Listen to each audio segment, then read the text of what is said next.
जमिनीच्या वादातून झालेलं भांडण एखाद्याचा जीव घेऊ शकतो याचा प्रत्यय नाशिक रोड भागात आलाय।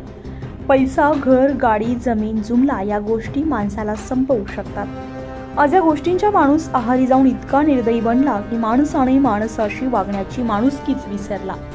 अशीच एक घटना नाशिकमध्ये घडली आहे। जमिनीच्या वादातून सिन्नर फाटा भागामध्ये जीवघेणा हल्ला करत या हल्ल्यामध्ये एकाचा नाहक जीव गेलाय। जमिनीच्या वादातून तिघांनी एकावर लोखंडी रॉडने सपासप वार केल्याची घटना शुक्रवारी सायंकाळी 6 वाजेच्या सुमारास सिन्नर फाटा येथे घडली आहे।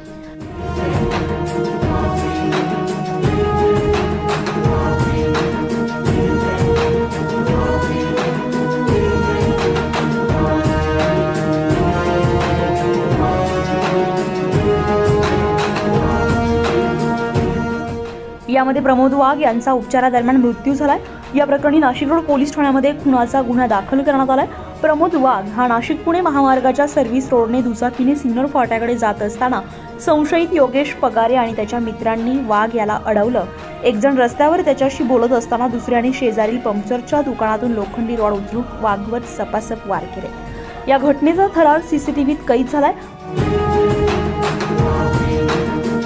आपण बघू शकता की अत्यंत अमानुषपणे हल्ला केलाय। नागरिकांनी तात्काळ त्याला खासगी रुग्णालयामध्ये दाखल केलं असता उपचारादरम्यान त्याचा मृत्यू झाला।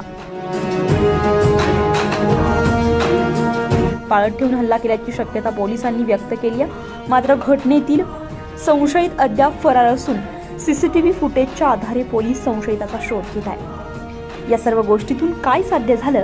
नाहक एकाचा बळी गेला। पोलीस आरोपींना ताब्यात घेतील, शिक्षा करतील, मात्र उघड्यावर पडली ती कुटुंबातील लोक। कुठे राहिली ती जमीन आणि कुठे राहिला तो जुना वाद? सगळं काही एका क्षणात संपलं। कशामुळे? तर फक्त माणसाच्या त्या क्षणिक रागामुळे। त्यामुळे अजूनही वेळ गेली नाहीये। आजच्या पिढीनं आता तरी माणसाने माणसाशी माणसासम वागण्याची खरी गरज आहे।